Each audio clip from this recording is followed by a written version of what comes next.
for MotoHop on Air.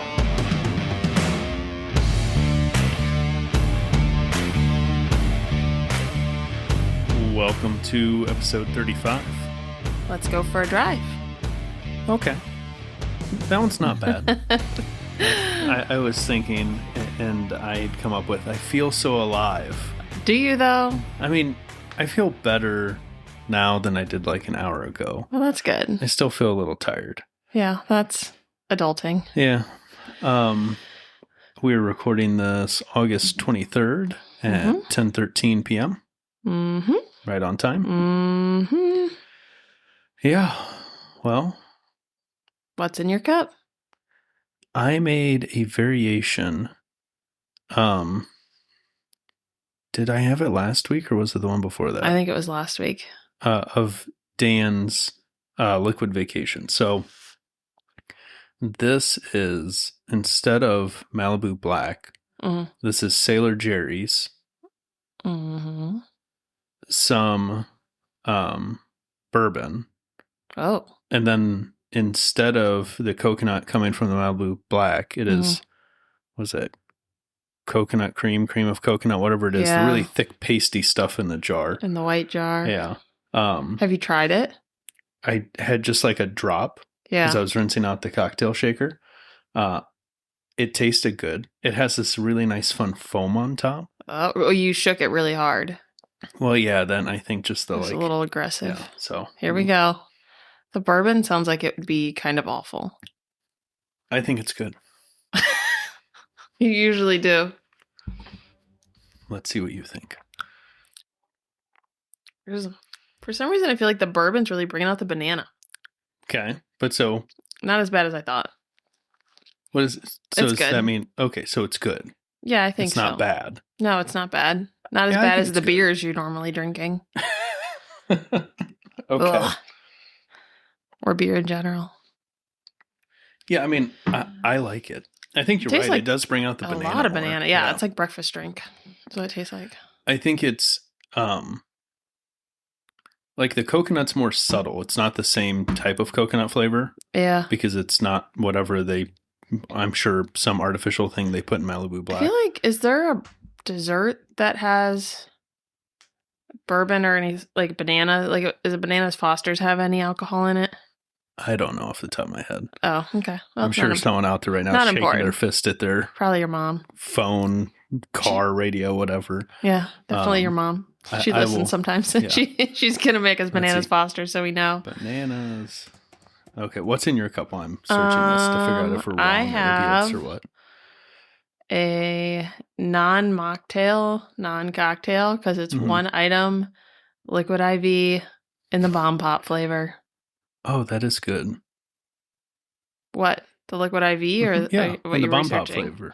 Yeah, it is good. Bananas Foster does have rum. Okay, so maybe that's something going there. Which now reading this makes me hungry. Oh no! Yeah. Oh no! Keep drinking your meal over there.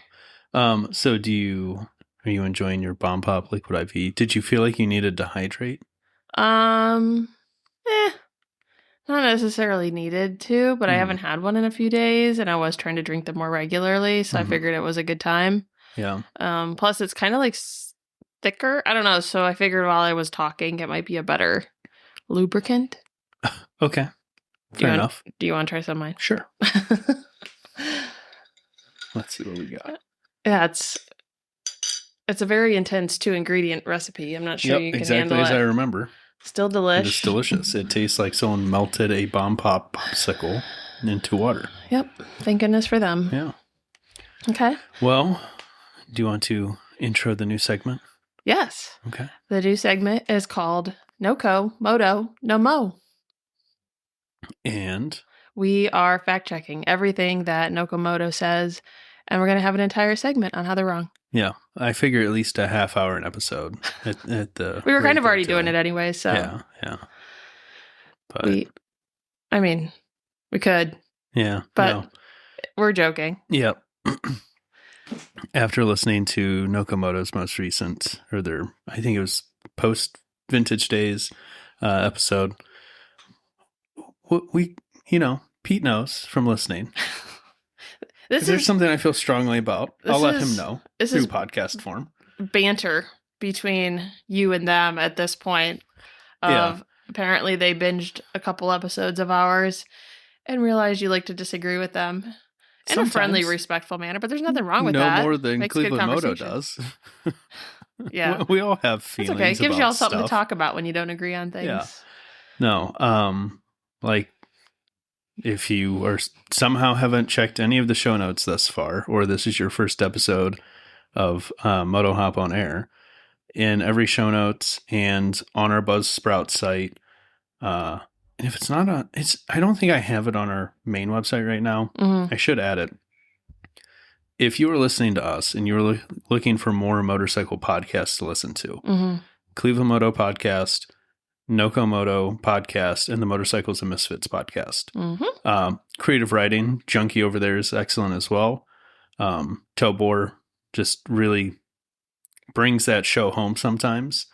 But yeah, well, he just kind of addressed, I think we touched on a bit, some discussions of vintage days of just us all trying to embrace each other a little more forward, because we all love each other, right? Mm-hmm. There's no ill will between any of the podcasts, and it's only in everyone's interest to kind of commingle everyone. No one's going out and listening to a single, one podcast. Everyone's got a cluster that they follow. And so it's kind of just cross-pollinating. Well, and if you found one of us motorcycle weirdos, or as the Misfits had coined the term, motosexual podcasts. Mm-hmm. That needs to be a shirt. Yeah, I think they made it. Oh, okay. Good. Yeah, they have a picture of a woman in bed with a bike. Motosexual. Cute. Yeah, if you're looking for more, go listen to one of those podcasts I just mentioned, because they're kind of along the same alley of being into a bit of everything motorcycle related, right? And if you don't want to listen, just download. Yep.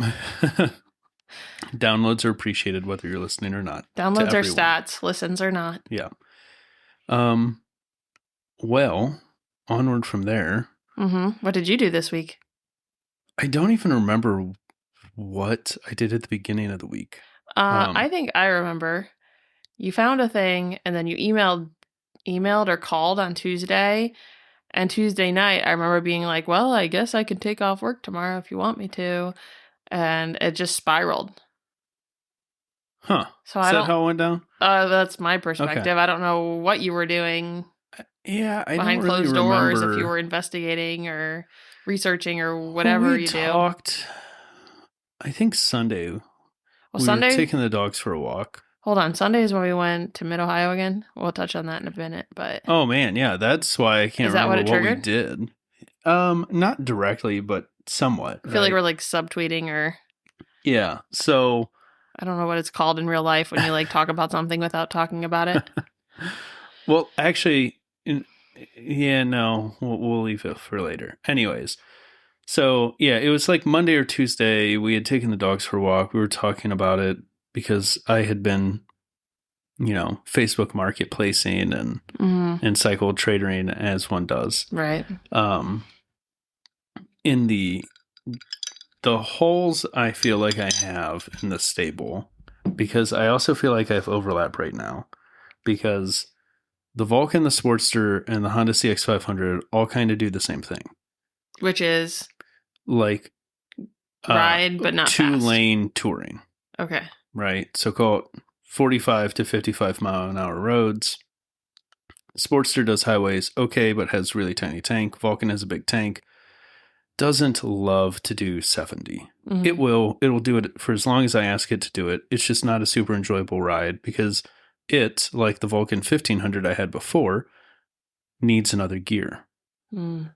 On the 1500, every time I rode it, especially on the interstate, I was looking for fifth gear. It only had 4. The 900, every time I ride it on the interstate, I'm looking for 6th gear. It only has 5, right? And then the CX500, it's not quite as bad, other than I'm very much not there's no replacement for displacement kind of guy, right? I'm not the you got to have the big engine. But But to some extent, you want to make sure you have adequate power and adequate gearing, especially if you plan on doing any interstate riding, which is not necessarily my favorite riding, but sometimes you just want to cover a bunch of ground, right? Well, if you ever want to go on a long ride, for convenience, it would be nice to at least be able to. Yeah, between that and like, there's days, like for example, when I took this Rattler down to do Port Washington Road, I could have had much more time to spend on fun roads down there if I was able to like hop on the interstate and just like get down there quicker. Down there, right? Yeah, and it's get to the roads you want to ride faster, right? So the other angle was a bit of the wanting to explore something adventure-y, dirt bike-ish, right? What? I don't see how you went from dirt bike-ish to where we got, but I'm intrigued for this journey we're on. You're along for the ride. So that's a good pun. Moto hop on air. I'm along for the ride. You're along for the ride. So the bike that had triggered all of this was a 2009 Moto Guzzi Stelvio, which was at Iron Pony, which is a big dealer around the Columbus, Ohio region. They have like one mega store, and they've added in a few smaller locations where they've bought out other local dealers. So this was at their Lancaster location. And according to Cycle Trader, they had, I think they've had it for 270 some days. I didn't even know this location existed. I thought it was only Columbus and Mansfield. Yeah, I think they're up to 4 now. But it's not. Or 5. It's actually not an Iron Pony. It's Pony Power Sports. True. Yes. Sorry. I should differentiate there.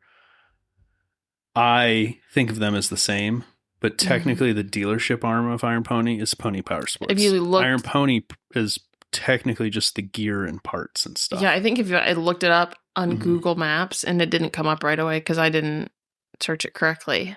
Yeah. Like if... Yeah. Either way. It's just not going to. It's an extra half hour, 40 minutes for us.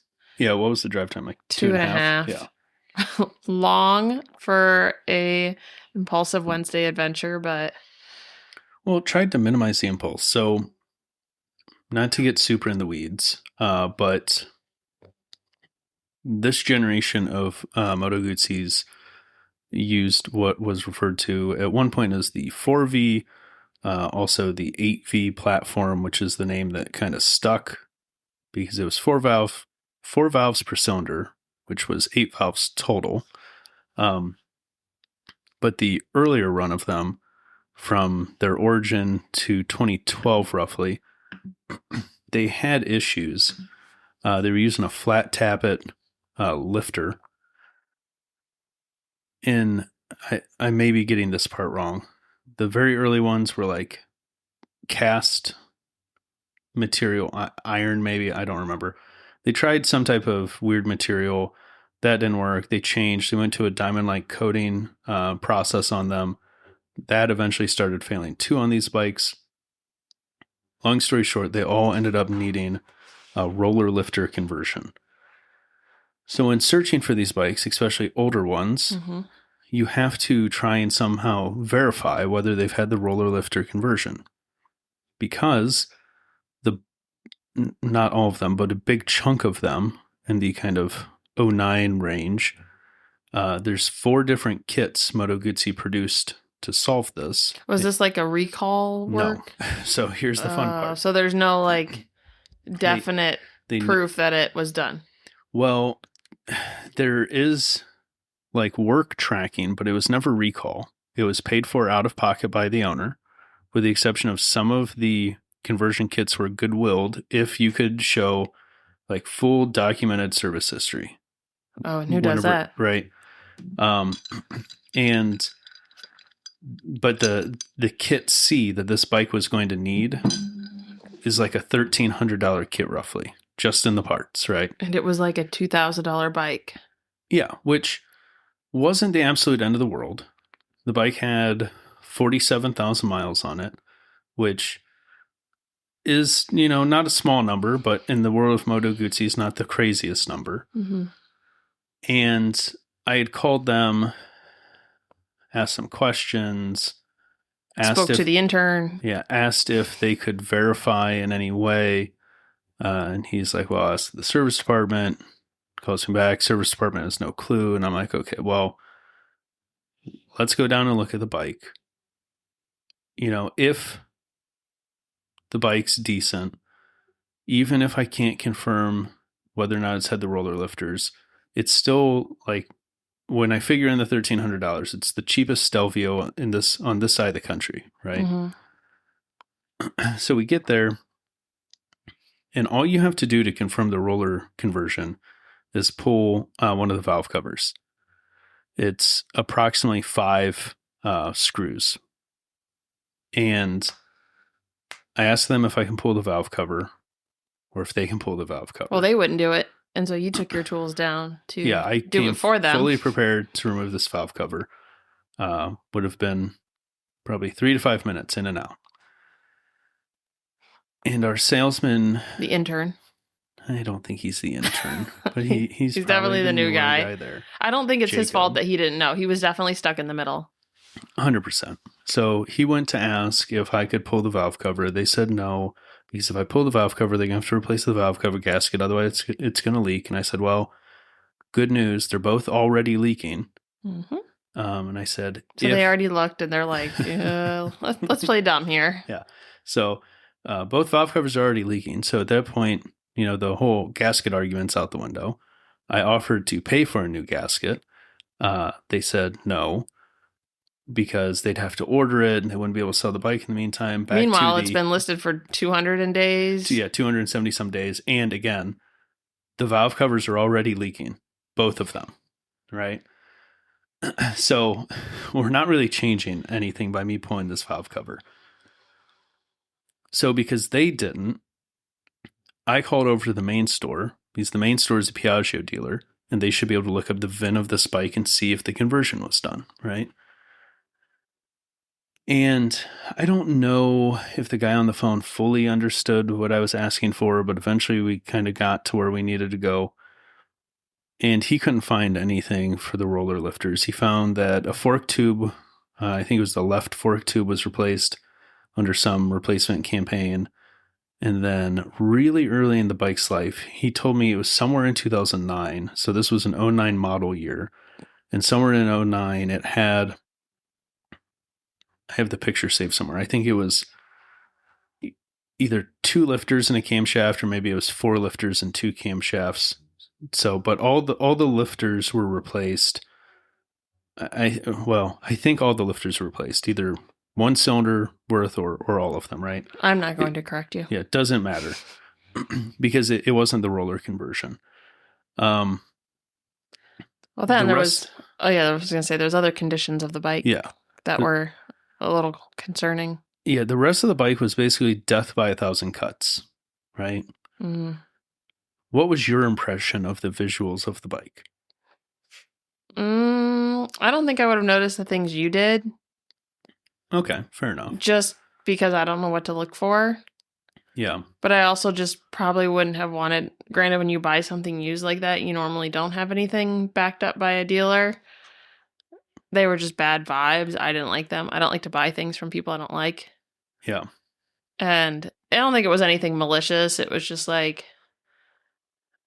ignorance, like naivety. Like, it's just kind of like they didn't care. They obviously probably weren't getting that much money, like profit for it. It's just like wasn't worth their time to like help you. And that to me is just, why would you want to give someone your money? Unless... probably the person who is most likely actually going to buy that bike, had they just allowed me to pull the cam cover. Well, they didn't like let any of the other people who went in there to probably offer to do the exact same thing do it, and that's why it's sitting there for almost 300 days. Well, but it's like you're the nicest person that's going to go in there and talk to them. You gave them more chance, offering to pay for the gasket and everything else. Like, not anyone else is going to go in there and do that, and they just did not want you to have your way. And it's just like they obviously just didn't want to sell it. Yeah. So the mirror stems were rusted. The fasteners for the windshield were rusted. And I'm talking like flash rust.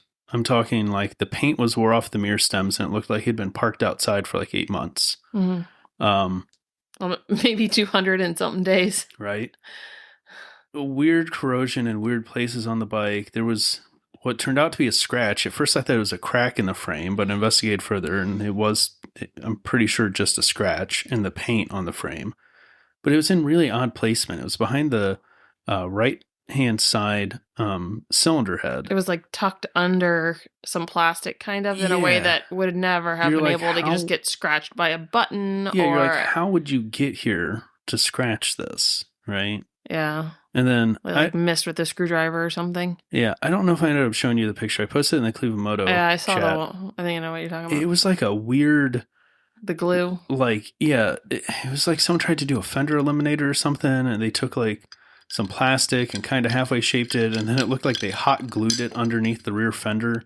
Like hot glue, or what appeared to be hot glue, or maybe silicone was like pushing out the sides. It could even have been just super glue that was weathered for 8 months. Yeah, well, it was like thick though, like silicone or like hot glue would be, right? Yeah. And then like all the clear coat was gone around the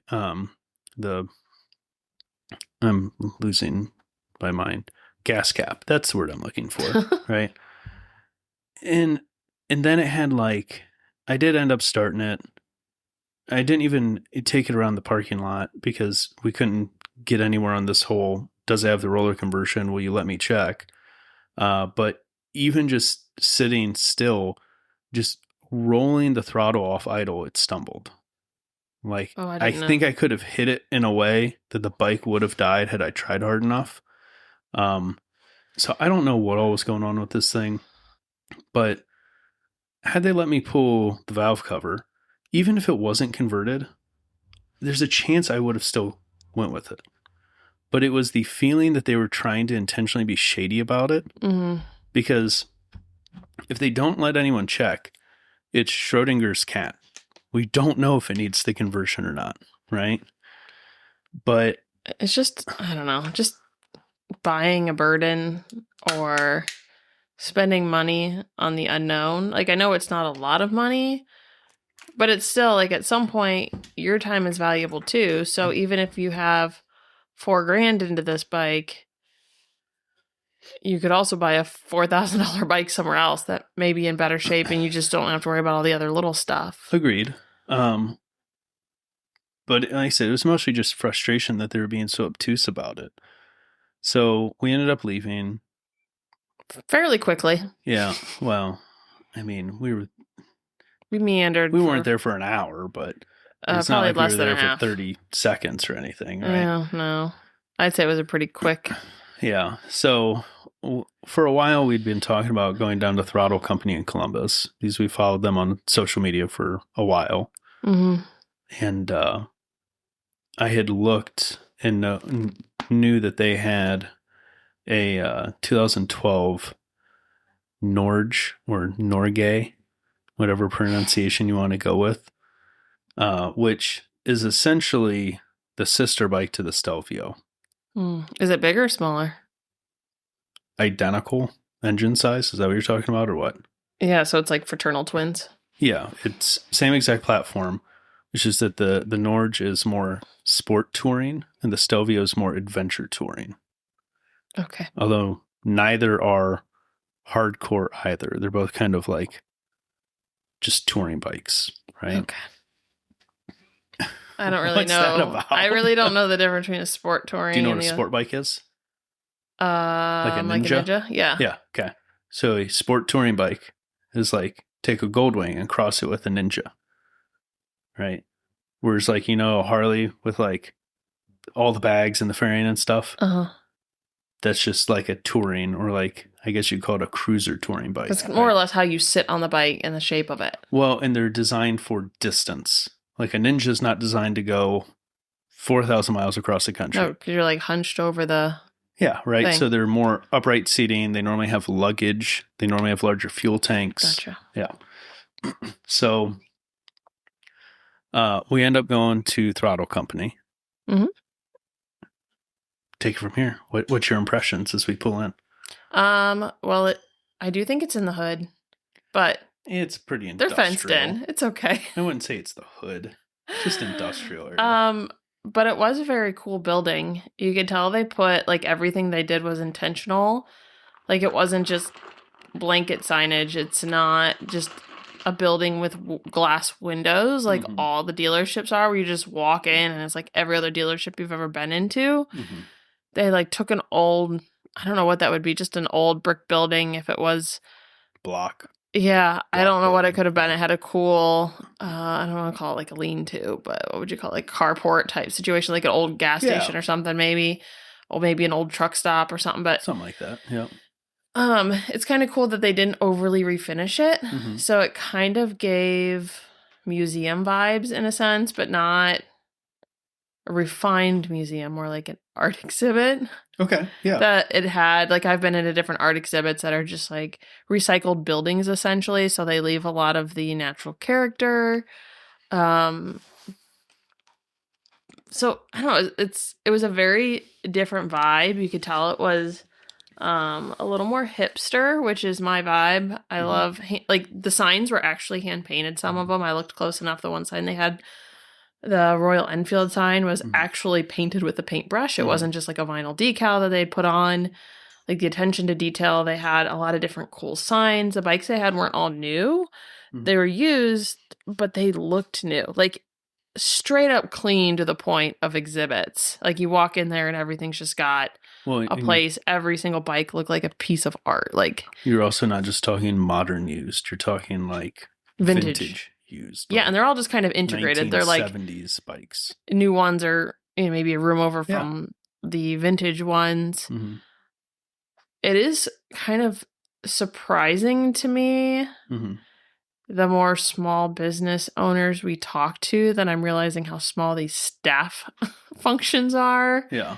I don't think we've seen a dealership, a small, locally owned dealership with more than 3 employees yet. Well, Cleveland Moto is working on like their 4th. They've got like an extra guy coming into the shop or something now.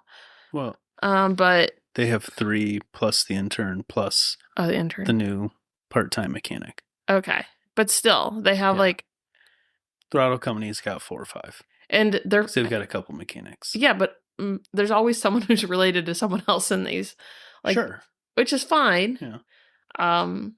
But it's just kind of, no one wants to deal with a big staff. Well, no, and you don't need it and you can't afford it. Like there's different reasons to keep it small. Yep. But it's just a little surprising to me. And obviously those are much more intimate experiences too than going into like a Harley Davidson dealership where like no one's probably related. Everyone maybe works there for a couple of years. Like it's not the same commitment level. And especially now with all these giant dealership groups buying up all the old mom and pop Harley dealers. Like the last independent one I know of in our area is Southeast Harley Davidson. Well, and even then, they're still Harley Davidson dealers, so there's probably certain franchise stuff that they have to abide by in order to maintain that dealership license. Sure.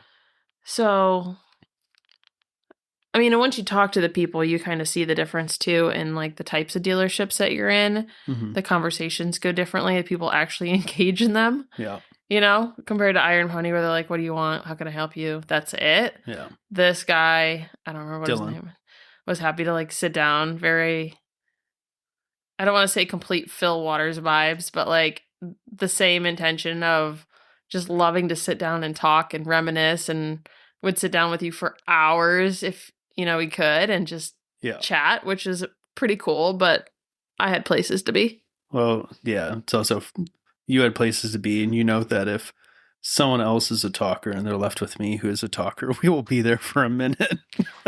Yeah, at one point I had to be like, "Hey, there's someone else in here that needs you. Like, please go help them, because I know he's not going to be salty." Like, right, yeah. There was like some Columbus cops in there looking at bikes, and I was like, not that they have any more priority over you, but they might be on more of a time schedule, being they're in uniform. Yeah. So, yeah, I mean, I think they were really nice. I think also small dealerships care more. You can see that in their employees, and again, just how they engage in conversation, just how they want to have a relationship with you and not just a transaction. Yep. So it was funny to me in some ways because I'm just trying to get in the door and you're like taking pictures of the building on the way in. Pretty. And I'm like, we need to just get in you the building. Can leave me building. behind and you can go. And I tried. And then that poor guy was trying to come out the door and we were like stuck because you were dilly-dallying and trying to take a picture. I like to dilly-dally. Yeah. I was trying to enjoy the little bit that I could. Yeah.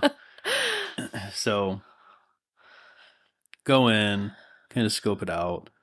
Yeah, really cool. They have like rooms and rooms, and they're not big rooms. It's just like kind of broken up walls, like half. Well, and it's fun how they kind of divide stuff out because through the main door to the right is kind of Royal Enfield. Mm-hmm. The first room to the left was there was like a little sitting area, some vintage Hondas, and I think maybe some used bikes. I don't remember. The next room was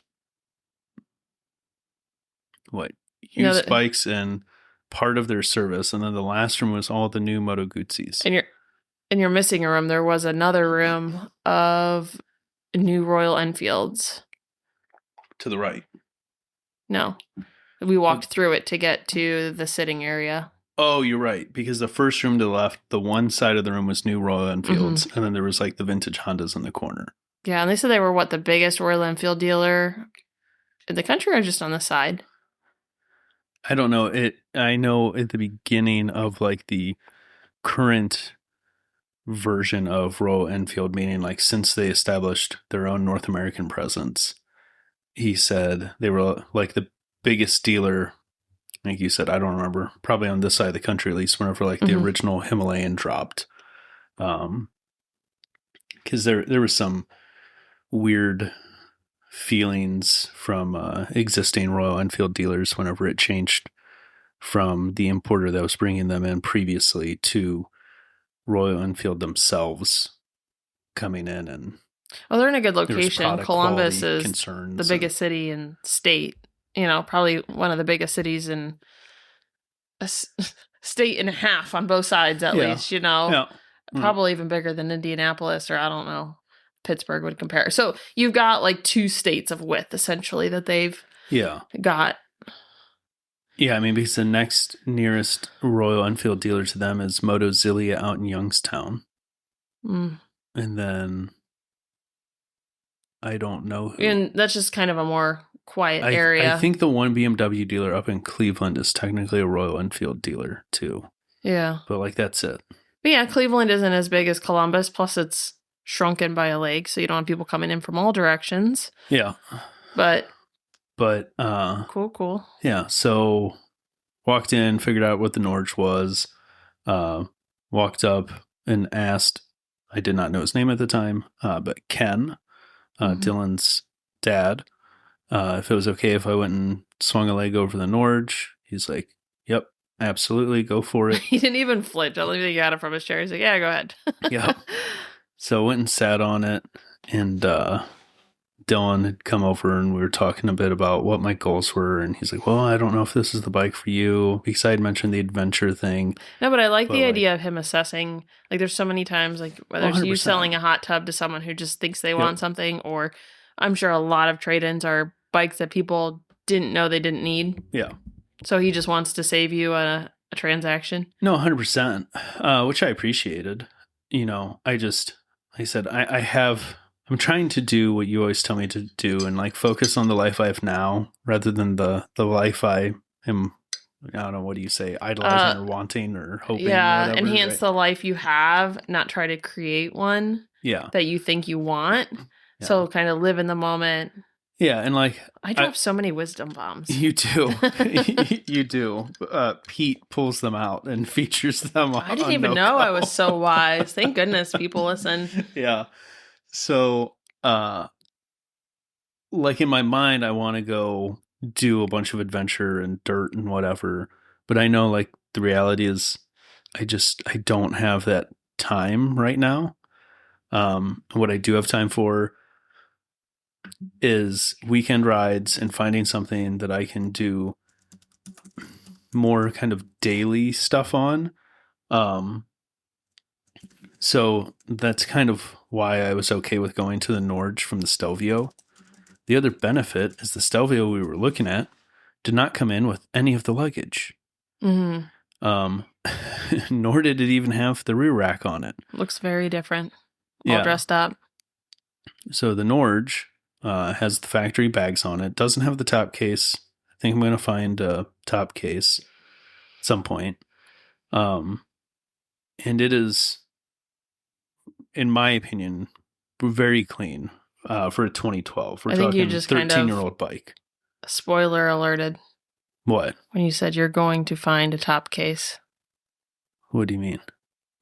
You hadn't completed the transaction yet at this point. Oh, sure. Yeah. Ended up buying the Norge. Yeah. Whoops. Yeah. But very clean bike. The kind of, I don't know, punchline here is this bike has 99,000 miles on it. Oh, man. It is so close to what my car has on it. Is it? We could probably sync up and go for like 100,000 ride. Like, that's funny. I think it's within a few miles. I think I'm at 99.5. Yeah, I'm at like 99.6 and some change. Dang. Yeah. It had 99.3 and some change when we were there. But anyways, Dylan went and helped the Columbus officers whenever you told him to. And he's like, sit on anything you want. So I went and sat on a bunch of the new Gootsies. And while I'm intrigued by the V85 and the V100 / new Stelvio, the Norge really is comfortable. Well, that's good. Yeah.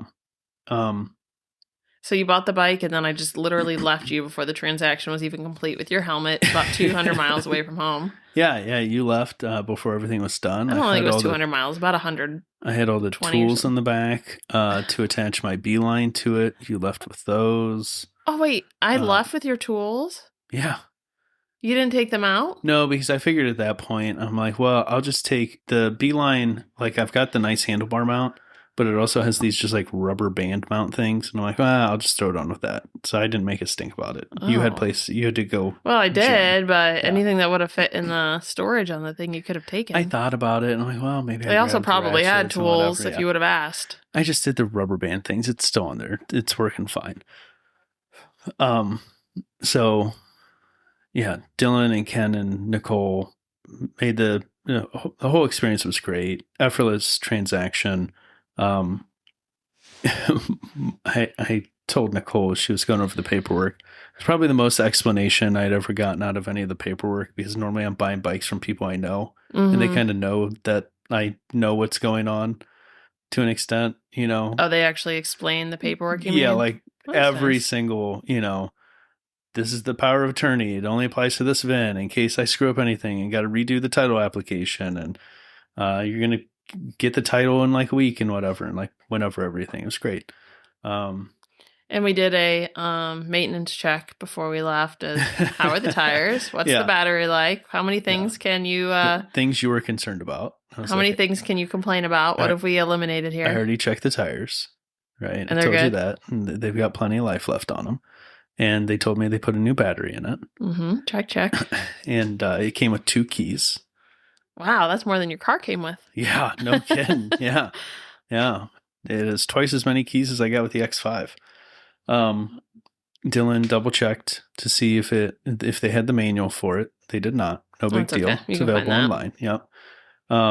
They got it all prepped, made sure the tires were aired up, and rolled it out front for me. And we BS'd some more about podcasts and bikes and stuff. And did you ask him if he wanted to join us? I did. And I told him I'm going to figure out the call-in things. And he seems open to the idea. And we have a list of people that we may be able to tap in on. We got to get moving.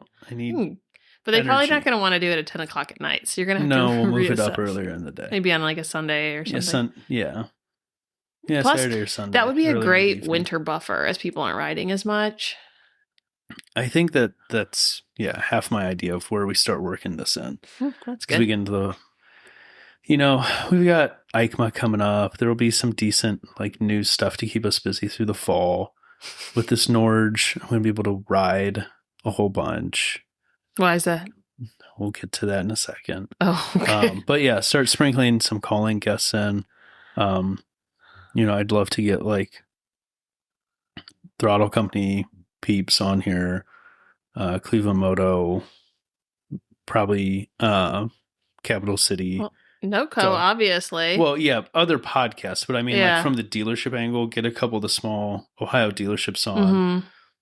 What's your origin story? Give me your impression of the state of the industry. Is the sky falling could as get much as some we all think it is? Moto partners on here, some Moto wives, and we could have like a Moto wives fight back episode. Yeah, there we go. That'd be fun. So if anyone wants to do a spinoff with me, Yeah. Yeah, the quick sidebar. This was fun. We're listening to NoCo Moto in the car, and Pete's talking about doing these, multi-podcasts where like there's one host from each one. And, yeah, you just like borrow someone. yeah, and you're like, well, they can just have you. And then he gives the example of Like literally 5 seconds later. you and whoever else. And you're like, You oh don't- no. You don't want me on your podcast. I'm only here because it's 10 o'clock at night. Oh boy. I can't keep up with these guys. Yeah. So they get me all squared away. They've got the really cool red Moto Guzzi door, which is styled after the gate at the factory in Italy. Oh, the one I was taking pictures of and got in the way. Yeah. So I got my picture of the Norge in front of their Guzzi door and took a selfie with it. And, I would have taken a selfie, but you told me to get out of the way for the man. oh my goodness. We didn't have a bike yet. But it was still cool. It was an experience. Yeah. So got stuff crammed in the saddlebags and almost forgot all my paperwork on the counter and got my gear on. And I'm like, well, should I figure out what everything does? No, I know clutch, shift, brake, all that. Let's go. Right. Pull Jeez. out. Oh, I'm also learning the Beeline at the same time. Finally mounted the Beeline Moto 2. Mhm. Sleepy did a review. I'll throw it Did in he the have the show same notes. model as you? Yeah. It is a phenomenal piece of kit. I should have been using it this whole time. Gosh. How many times? I did mention it to you a few times, and you're like, no, I haven't touched it yet. I feel like you're just now getting into riding Yeah. this summer. Yeah. So everyone should put we're it on going your very Christmas hot and list. heavy right Hopefully they're easier to get now because we had kickstarted it for you and it was months behind showing Yeah. up. I mean, So now Kickstarters. hopefully that they caught up with production and hopefully you'd be able to get it. You haven't looked at all probably. yeah, I think they're just available. I think you can just get them now. Oh, cool. Great for everyone. Put them Mhm. on your Christmas list or treat yourself. So I got the Beeline set up. Pull out. It immediately puts me on the highway. I don't know what that was. 270, whatever. What was your first It is impression? rush hour traffic. First impressions of the bike? Yeah, like everything was like just perfect and just seamless, and you're just like, okay, well, here we I pull go. out and I punch it, and I'm like, holy crap. Right? Don't punch it. Yeah. I didn't punch it, but there was more pickup than I was, I guess, expecting in my head. But Probably so I'm like me driving my car for the first time. Yeah. For the first month. It's Yeah. still a miracle I never got a speeding ticket. Yeah. I mean, like, I knew more displacement, 4 valves per cylinder, but like at the end of the day, it's still an air-cooled V-twin. So my expectations weren't super duper high. It revs pretty good. People will criticize Guzzis for not revving very fast. I disagree. In the world of V-twins, they're pretty revvy. Revy. Yeah, I mean, I guess other than like cutout Ducatis, but cruisers. That's I'm just a used to. funny word. Revvy. Yeah. So Are you revy? get on the highway. It's rush hour traffic, right? So, here I am trying to learn a new bike, Mm-hmm. not rear-end anyone, not get rear-ended. And I'm like, why are my hands hot? Now I knew I had grip warmers, right? Yeah. Heated grips. And I knew where the switch was for it. But I'm sitting there looking. I'm like, there's got to be an indicator. There's got to be something that tells me if they're on or off, or, is this in my head? Am I just like panic Sweating. attack, like hot hands or something? It was like 10 miles of stop and go traffic before I realized where the indicator was on the dash. Why was it on?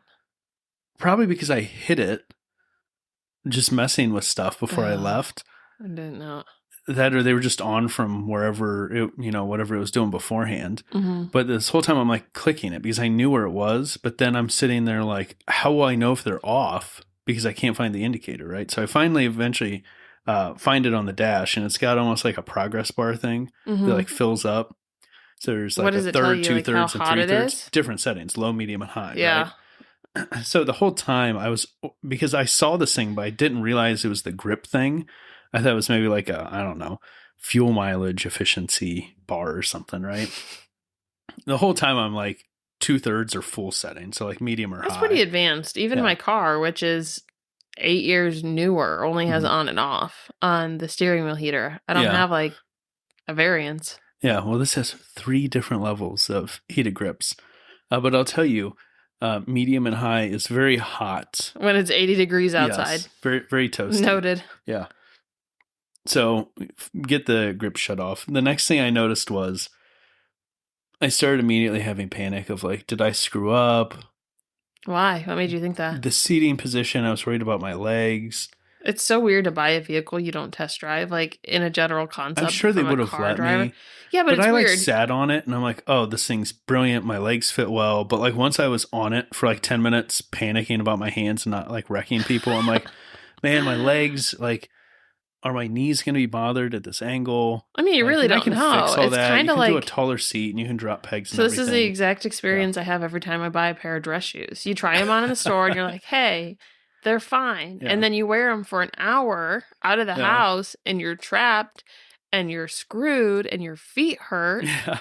and then you're like, "Well, do I make it through the break-in period or do Yeah. I just like give up while I can?" Yeah. Well, so eventually it turns out the bike's actually really comfortable, right? It was just momentary panic. I'll probably explore either a slightly taller seat or doing like the pegs that are lowered just to Taller? see. Well, Yeah, it's- just to increase the distance between my feet and the seat. So either lower my feet or raise my seat. Right? Well, if your seat really has, if it's the original one, it's been on there for 100,000 miles. It may just be a little broken in. Yeah. And it was, when you go back and read the reviews, it was something a few reviewers brought up when that bike was originally released, was just the slightly compressed leg area. But what I like about it compared to like, I've always wanted to like Goldwings. And like, I'm attracted to the BMW Boxers. I've never spent much time on them, but like, I just don't fit on Goldwings. My legs are too long. And where the heads are, my legs just feel compressed. So whenever I got on the Norge, I was happy because I kind of put my feet up on the pegs and my legs had room. They weren't hitting the cylinder heads like my knees, right? Yeah. But I just didn't think too much about like the angle of my knees because of where my feet were at first. But anyways, ended up being super comfortable. Went through a bunch of stop and go traffic, tried to avoid a bunch of it. I ended up taking, what do we figure? It was like almost 3 hours to get home because I backtracked the way we came down. Well, yeah, which was a little bit out of the way because we were at, like, if you're looking at Columbus in the circle, Throttle Company's at like 7:00. And no? Yeah, I mean, southwest is what I was thinking. That's where the Lancaster Iron Pony was. No. Wait, that was southwest. southeast. Wait, Throttle Company was southwest? I think so. I thought they were more like 3:00. Well, the Lancaster one was southeast of Columbus. I thought we went under Columbus to the left to get to Throttle. I could be wrong. We're double checking. Yeah, this is where we fact check ourselves. Yeah, they're more like centered. Okay, so 6:00. Yeah, they're slightly southwest of dead center inside the but it was 270. It was a half hour west of the Lancaster one. So it's kind of like, okay, well, if you go back the way you came, it's not like you're going to diagonal through Columbus during rush hour. You're better off going around. Yeah. You texted me and supposedly you left like 20 minutes after, which may or may not have been accurate. But you got home. I came home, let the dogs out, went to the gym, and came back just a few minutes after you got back. And I was at the gym for hours. Yeah, the ride home. So it took you left 20 minutes after me. I did stop and get fuel right before I came home. Well, yeah, like I said, you hit traffic and stuff, but you left 20 minutes after me and took like an extra hour and a half to get home. Yeah, I ended up doing 174 miles on my inaugural trip with that bike. That's a lot. I mean, that's a lot more than I did for sure. And when I got home, I said, I mean, it's not as much as Florida bike. It was the best I'd ever felt after getting off a bike after doing that many miles. Right. So that's a good sign. I made a statement in I don't remember if it was the NoCo Moto or the FEMA Camp Discord, somewhere in one of the podcast internet web things. Anyways, that it was the best interstate bike that I've experienced. And part of that is just because like the touring bikes that I've ridden, I haven't had a chance to do like super duper long distance on, right? The Vulcan, I enjoy the way it's set up. It just doesn't love interstate speeds. The fairings on this thing are wonderful. I ended up catching a little bit of rain right before I got home. It was drizzly on the way home for me. And like it was only the top of my shoulders and like my helmet essentially that was catching rain. My legs were completely dry. My torso was completely dry. That's pretty good. Right. Well, and you had the jacket, your new jacket you bought. Yep. Which could be another story, but you finally got a lightweight I finally bought a textile like mesh jacket. Should have done that years ago. The one thing you were missing out of your wardrobe. Luckily, you haven't needed it much, but you needed a really lightweight. You've got a couple heavier ones. I forgot about that. We didn't talk about that. That was another adventure. I don't know if it's sexist or whatever to bring up girl math. It was like a fun internet trend for a while. I felt very girl mathy because I returned the boots that I decided I didn't want. So girl math, I bought the Sedici Marco 2 for $40. You bought a $200 or $150 pair of shoes a few weeks ago, returned them, and basically got a free jacket.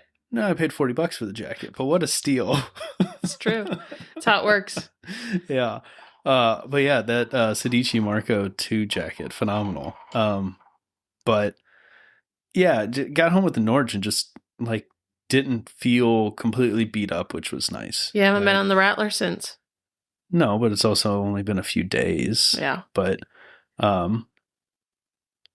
yeah, heated grips, adjustable electronically, like adjustable windshield. Gonna get a different windshield. It's not tall enough for me. Yeah. Yeah, and even in the fully upright position, I still get a little bit of buffeting at 70-ish.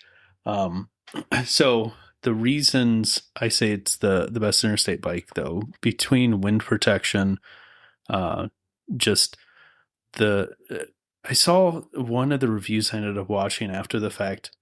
Someone made a comment about the switches. All of your switch gear is at such a natural positioning, it's crazy.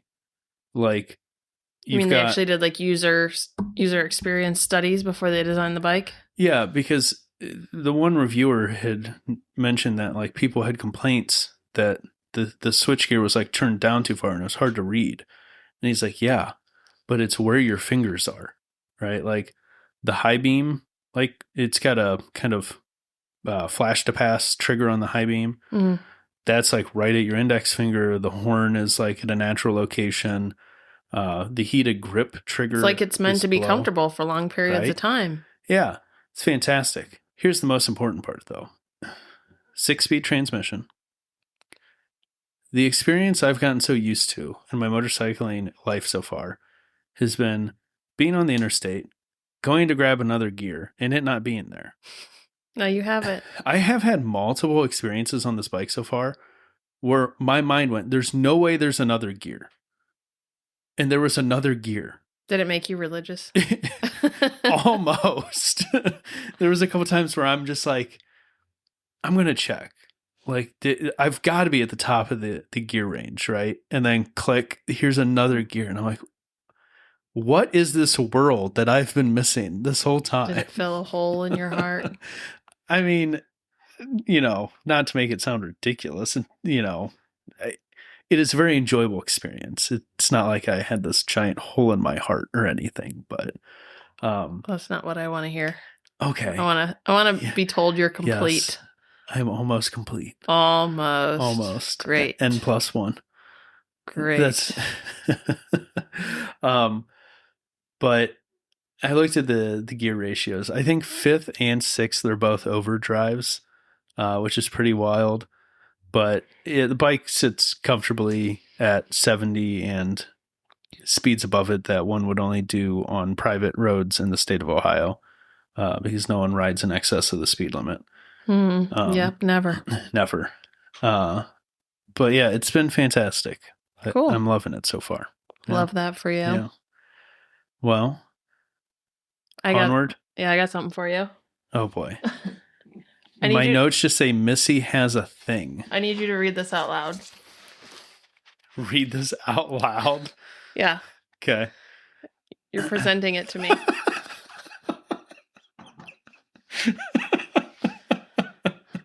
Oh, this is good. I'm ready. I'm trying. This is so great. Are we going to make these available? I think it needs to be a download. Okay. You're being presented with the Wife of the Year award. It's a certificate I made for myself. This prestigious honor is hereby awarded to Melissa Hopkins for outstanding achievements. You need me to read it? No. In patience, generosity, and overall badassery. Specifically for allowing her husband to bring home not one, but 2 motorcycles in just 2 months. Her legendary approval skills, unmatched tolerance for a garage takeover, and fearless encouragement of midlife horsepower have earned her the eternal gratitude of her very happy, very privileged husband, awarded with love, laughter, and the promise of endless rides, and maybe some extra chores. Signed, your forever 2-wheeled fanboy. And then I'm supposed to sign here at the bottom, I assume. And date it. Oh. And date it. Did you bring a pen down? No, but you got me flowers, too. Oh, did I get you flowers? Look. How kind of me. Look, they're in plastic. Oh, look how wonderful. I'll send you an Apple Pay request for my gift. That's fantastic. This really needs to be a download. Yeah, we need to have like a wife, a husband, spouse, partner of the year awards. We'll put up like a basic one, and then if people need anything else, they can request like an edit or something. That's hilarious. Well, I'm so happy for you to receive this such important award. And I hope that we can three-peat this and bring home another bike next month. Not feeling it. You're asking a lot. No, but you'd be surprised if you could sell things. I might change my mind. Yeah. But not that I want to ride the Norge and like, you know, once they start putting salt down, that bike's probably going to get put away just because of how clean it is at its age and mileage. But I could basically ride it anytime it's not snowing. There's so much wind protection, the heated grips. It's phenomenal. Did you wipe your tears away? Yeah. And then the next part is the Scarabeo is going to be for sale. Semi-related topic. Yeah, semi-related. And maybe other things later on if you decide that you have redundancies, but just getting rid of the easy stuff that we know we don't need, I think is a win in my book. I'm not going to like push you too far. You got rid of another one at Vintage Days. Yeah. So if anyone's looking for a really awesome scooter, it rides like a motorcycle, 16-inch wheels, fantastic sounds like a golf power. cart. Yeah, I mean, you could change the exhaust. It's just not a loud and scary bike or anything like that. It's more approachable. But yeah, the 16-inch wheels, it rides like a full-size bike. The Rotax 150 in there outpowers even modern 150 scooters. Plenty of power on tap. I've got to get a front tire put on it. Hopefully going to knock that out this week. Probably put a fresh battery in it. Otherwise, it's just been fantastic. Replaced a few things, but it'll get listed at some point. And then, other than that, to go back pre-bike hunting. Mm-hmm. Backtracking. Only backtracking in a couple of days. We've had a pretty exhausting last couple of weeks. We just can't stop doing stuff, which in the grand scheme of memories is good. But I feel like this is when you start to feel like an adult, is when you get tired from doing stuff. Yeah. I used to just look for things to do. I couldn't sit still. And now I'm really annoyed that we've had plans every weekend for the last 3. Yeah. So Sunday, we decided we were going to go to Mid-Ohio for MotoAmerica. Mm-hmm. And also, the other intention was to go see Phil do the Guzzi Aprilia demo rides. So, spent too long in the morning loading up the Rattler to take. Got there a little late. Didn't end up doing demo rides because Sunday's the last day, so there's a lot of exit traffic, and they were just trying to be, protective of people and not put people on unfamiliar bikes and send them out onto country roads with a bunch of trucks and, not fun stuff. Why were there trucks out on a Sunday? Like race teams leaving the track. Oh. Yeah. So, got to watch race 2 of pretty much all the divisions. So that was pretty cool. Mm-hmm. And when we transition from this into news, we'll touch on one of those. But what were your thoughts? I guess we compared it to Vintage Days a little bit. Much vaguely. more chill. Yeah. Much more laid back. Less going on. Way less going on. Yeah, everyone was actually there to watch the races as compared to Vintage Days. It's like you're camping. Oh, and there's races because there's so much there's endless stuff to do. Well, You've got motocross, you got the air scrambles, you have the swap meet, trials, and the races are almost an afterthought. Racing. Which, well, I wouldn't say that entirely, but it's like everyone kind of like catches there. A glimpse. And now you're going to divide those people into 4 separate groups just for the main racing groups, right? Mm-hmm. And then subdivisions within those. And then you've got people that are there just for the swap meet. Well, and even the people that watch the races don't necessarily stick around super long. You kind of stop and see them in passing. Yeah. Plus, it's so much hotter. Yeah. I think at least this year when we were there for Vintage Days that you just aren't going to sit out in the sun. And I don't know that there was excess number of shaded places, to sit. We could sit out in the sun and not completely die. It was warm, but it wasn't hot. Yep. So that made, a 10-degree difference is a pretty big swing. Agreed. But overall, it was cool. It'd be interesting to see. When we left, the campgrounds were crazy empty, too. I don't know if everyone already left or it's just not as... I just don't think as many people camp. Yeah. I guess it sounded like a lot of people were there on Saturday. Like a one day as compared to 3 days. There was more camping to, like, if you pull in gate 3 to the right, like around the track, down to the backside of the track, not as much over to the left. Like that's true. We didn't see a lot when we rode around down in the trees and stuff still. Yeah, they were smart. They're camping. I don't remember what it's called. They're camping in the back gate. Camping in the trees is the way to go. We all camp treeless because we kind of don't have a choice out of ease. Yeah. But yeah, if I was camping and it wasn't packed, I'd pick a tree as well. Yeah. I found it entertaining. But it's definitely a different vibe. I think it'd be fun to go with a group of people, and it'd be more fun if you were following the racing enough to really have like riders to get behind. Which I had a little bit just because I kind of watched the race 1 stuff the day before. Mm-hmm. And at least kind of knew what was going on in Superbike and Baggers. I forgot. One of the vendors there, though, because they sponsor MotoAmerica, was Mission. Yeah. Who does the tortillas chips. And tortilla chips and whatever else. Yeah. There was not very many people there on Sunday at all. And they had a lot of tortilla chips. Yes. All the corn chips. We came home with 4 bags. Yep. They were giving them away. Begging people to take them. And we opened a bag on the way home. Mm-hmm. And they are shaped like It's like the race edition. So they have super bikes and cars. I don't know what kind of car it is. An Indy car-ish looking race car. Yeah, it's kind of fun. Yeah, super cool idea. Yeah. Turns out motorcycle-shaped tortilla chips, actually pretty convenient. Way easier to eat. The shape is ideal. Yeah. I do think they were a little thicker too, so great for dipping. Probably, yeah. But 10 out of 10, especially because salty in the heat is just great. Yeah. So appreciate them.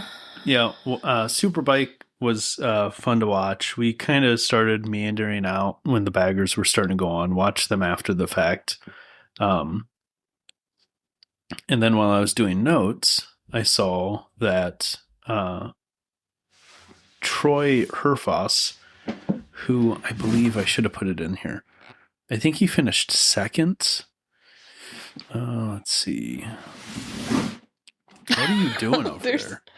I moved my chair and there was something leaning against it. And now the thing that was leaning against it is falling. Oh, boy. It's fine. It's fine. I'm just going to shuffle here a little bit and lean it the other way.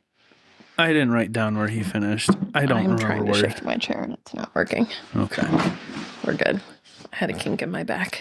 Yeah, I didn't write down where he finished, and I don't see it in this article. This is quite the conundrum for him. Anyways, so quite the conundrum for him. Did you actually read the article? Yeah, I did. And I was frustrated because it seems like he's being penalized by something that wasn't defined in the terms, and they're saying that he didn't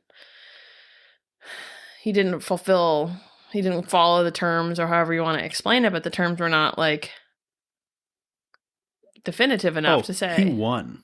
Whoops. Oh my gosh. He won, and they're like, "Oh, you're disqualified because yeah, so we think that you misinterpreted, but it was really just not a well-defined section of the rule." So he was subject to a complete teardown technical inspection.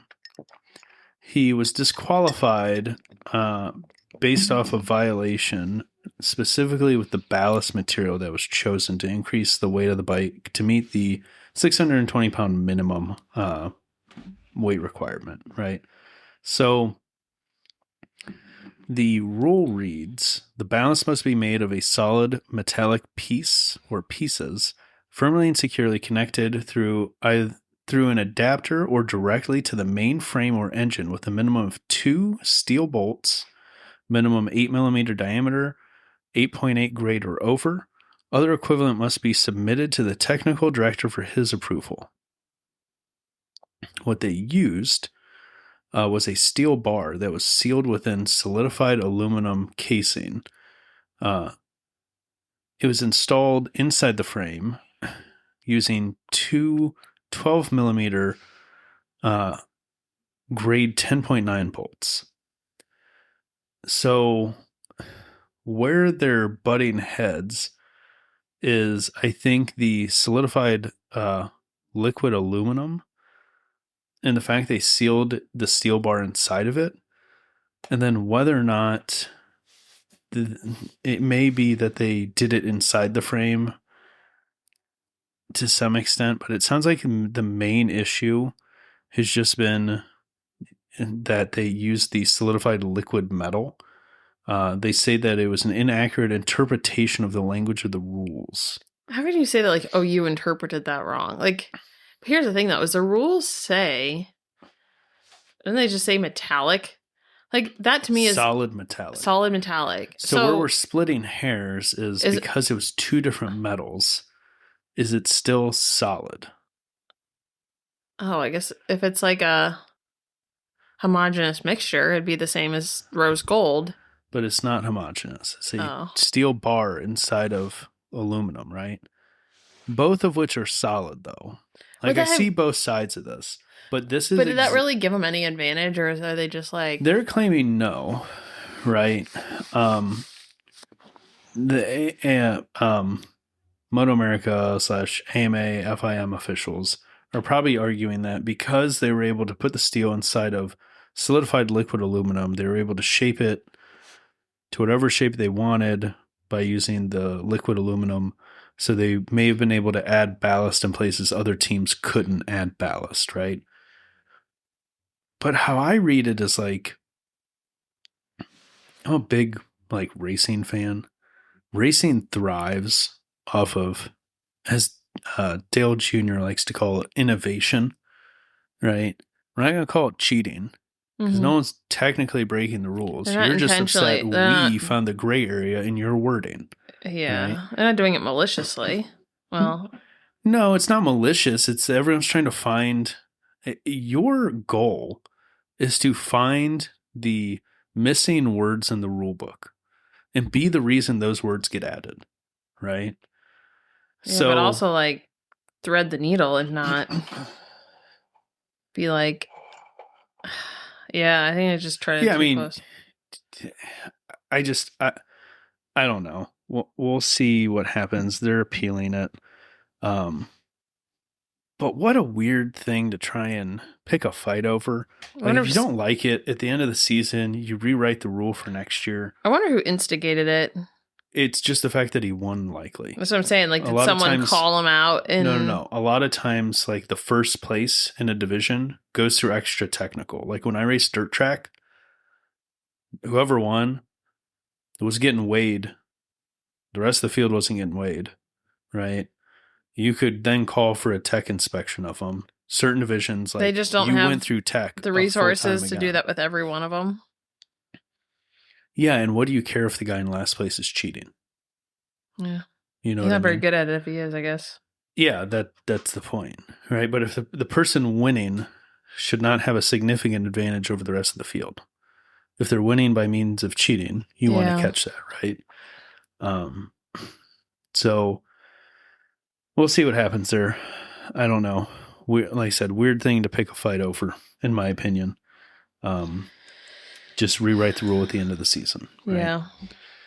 So I meant to do this last episode, but we will get to it now. So we have final numbers from Sturgis. Mm-hmm. Did you look at these at all? I did, but can you re-explain to me? First of all, I think your links are different. On the chart, the year to date, does that include this year?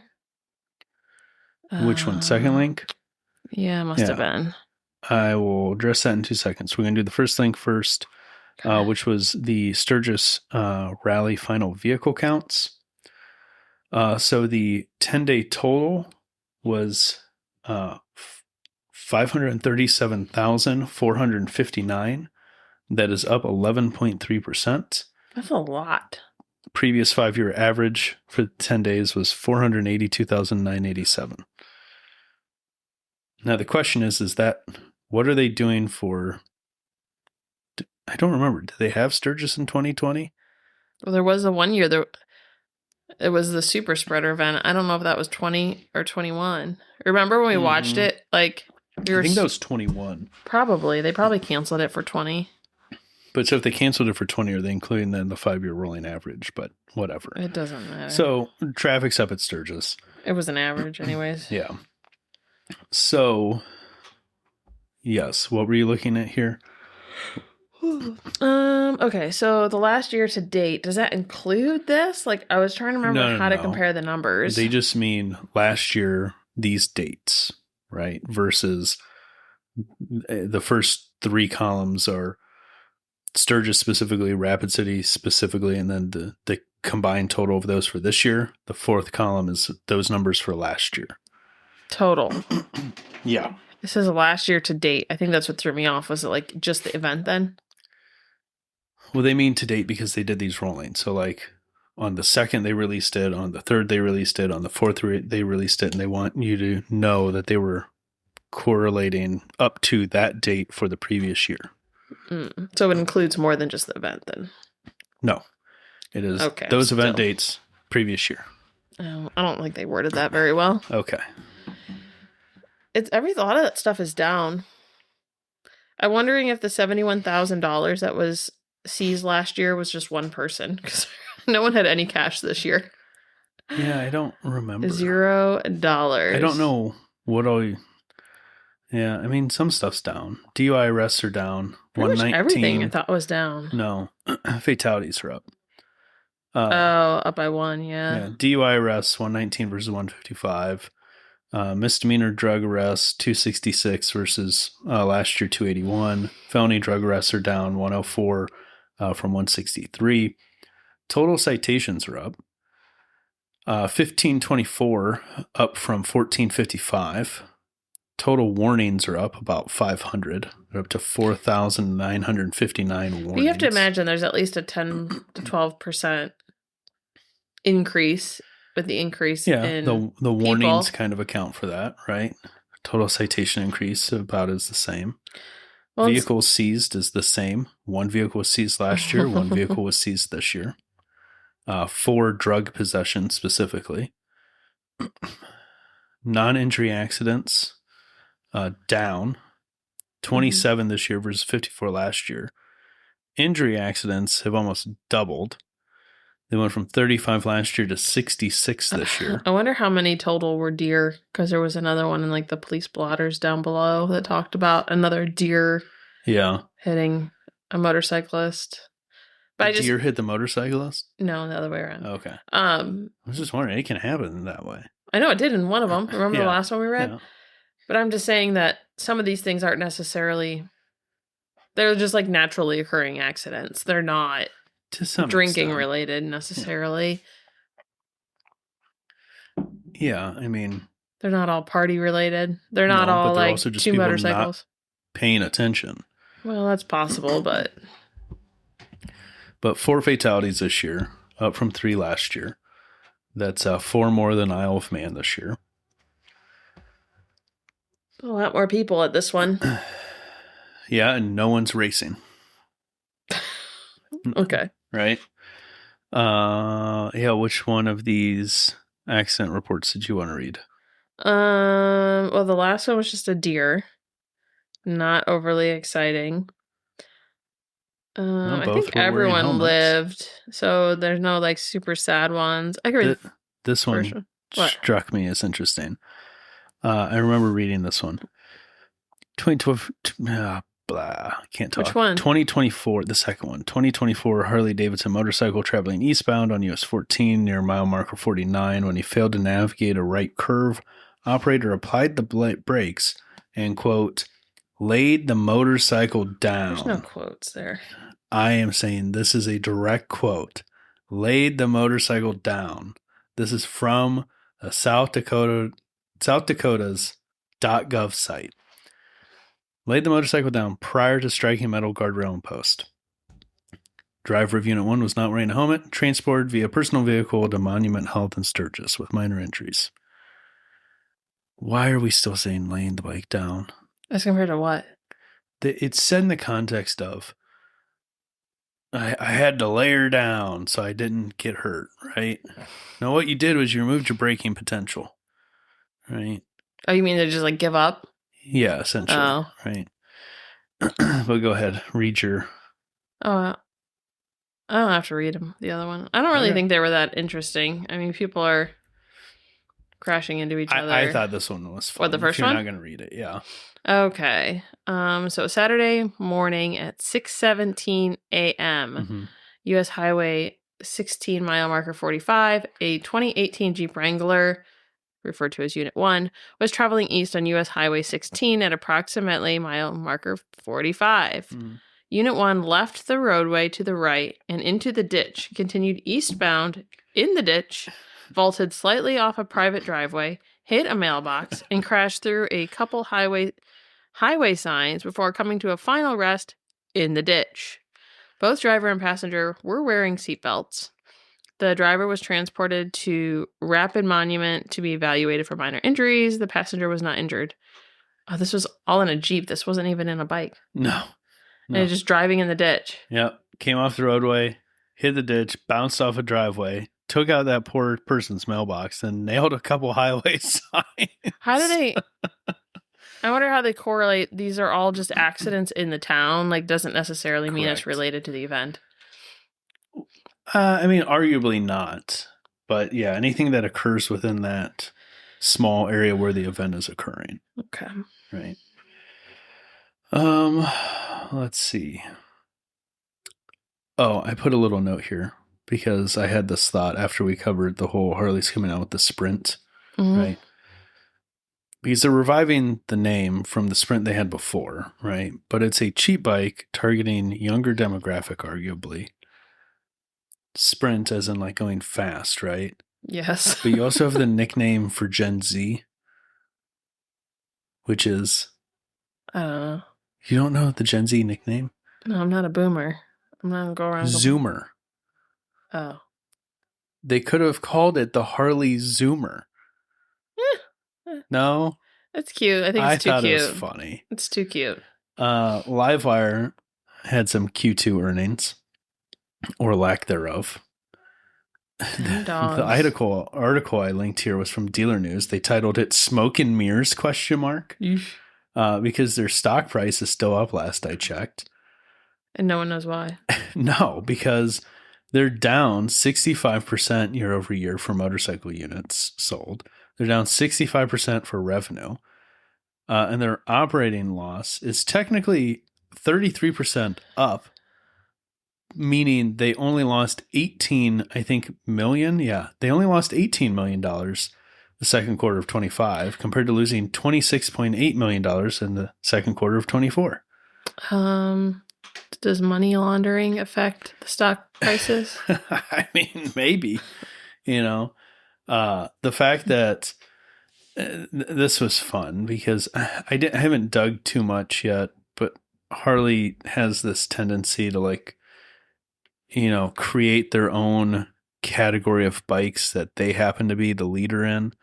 So Livewire sold 55 motorcycles in the second quarter of 25. 55. Yeah. Sad number. They said that they remained the number one electric motorcycle retailer in the U.S. in the 50 plus horsepower on-road EV segment. So less than 100 EV bikes were sold. Well, how many motors, of the EV bikes for sale? Is it EV bikes or is that redundant? Electric vehicle bikes? Yeah, electric bikes. E-bikes? Yeah, but you don't want to confuse people with electric bicycles. Yeah. But electric motorcycles, okay. Of the electric motorcycles that are sold for on-road, how many of them are 50 plus horsepower? Probably not many. Are zeros technically 48 or something? Where they're now not competing against zero? I don't know. Yeah, that's what I'm saying. I haven't delved into this yet, but I have a feeling this is a Harley doing a Harley thing where they're we're number one because there's no one else. You're number one in your world. Yeah. We're all number one in our world. Yeah, I don't know. We'll see.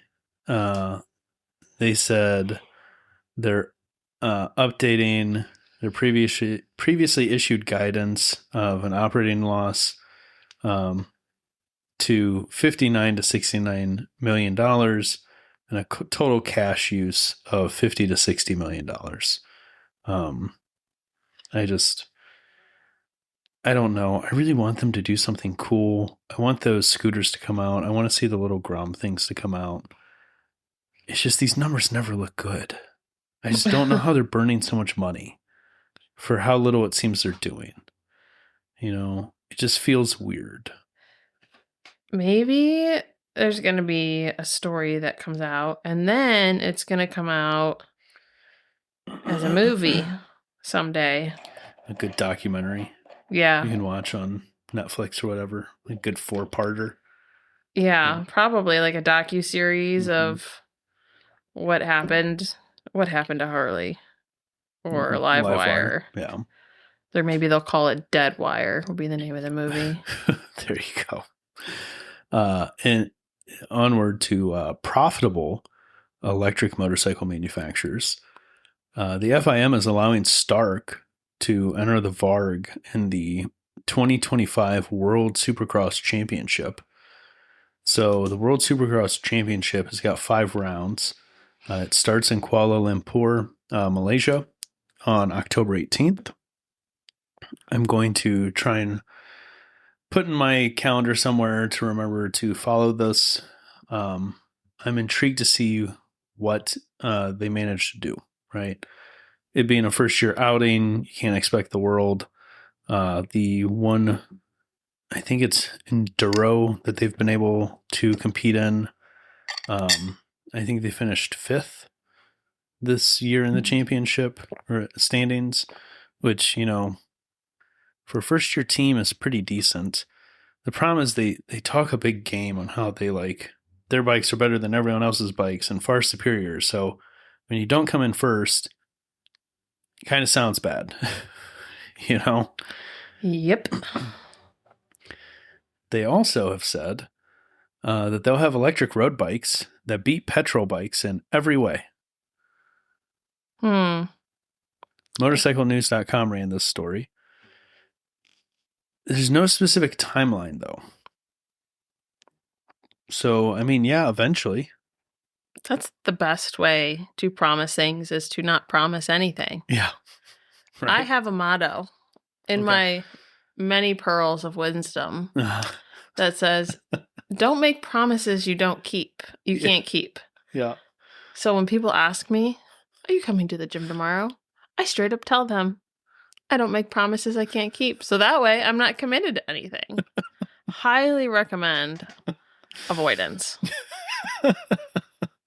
Yeah. I don't know if that's the best way to run a company, but I guess it does have an application. The one thing that was mentioned in this, though, was apparently somewhere through covering Stark and electric bikes, I apparently missed that they are tied together with Royal Enfield, because Royal Enfield's parent company, Iker Motors, invested, I think it was 50 million euros, maybe, off the top of my head, into Stark Future. So they've been helping Royal Enfield with the development of the Flying Flea. So that kind of excites me. I don't think I've ever heard of Stark before. They are arguably the best electric motocross bike available right now. Have you ever seen one in real life? One? Yeah. I don't know if it was real or if it was just a demo unit. Where was it at? Iron Pony Lancaster.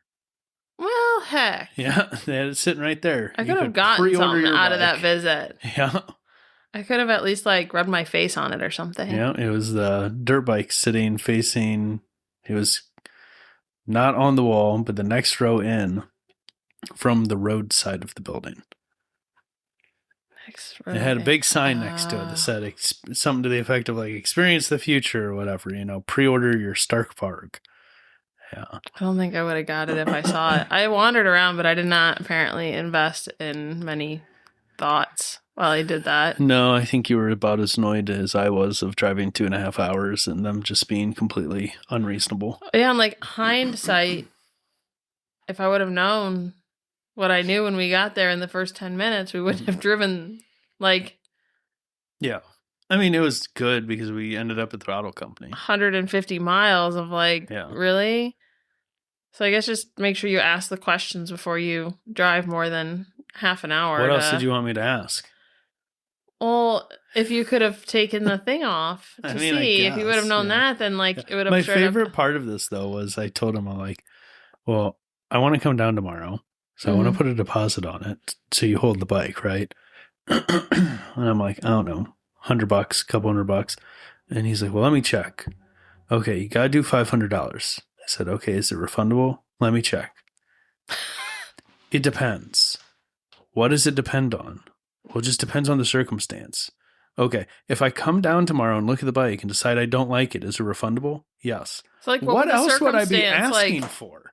What other scenario is there of the conversation we're having right now of, I want to give you a deposit to hold the bike so I can come look at it tomorrow. Right? Mm-hmm. I don't understand where they were going. I don't know. I don't know. They don't know. Nobody knows. Yeah. But so Stark being involved with the Royal Enfield Flying Flea development is really exciting to me, because I'm already excited about the Flying Flea because it's Royal Enfield. But knowing that Stark has had their hand in the mix of it means it's probably going to be one of the most promising bikes in its category. They have Royal Enfield. It's got a new testing video out. They were testing the C6 variant, so the like more streety cruiser variant that they're working on of the Flying Flea. They also have a whole separate YouTube channel. Look at this picture on this Stark thing is AI. Are you a story behind? Yeah, I just finally clicked on it. Oh boy. You can keep going. Very sus, though. Which one do you think is AI? The one with the guy that looks like a Ken doll. Yeah, that's their CEO or president or something. He actually looks like that? Yeah. Maybe it's just really edited. Yeah. It's a very bright red bike. It's a very plastic-looking man.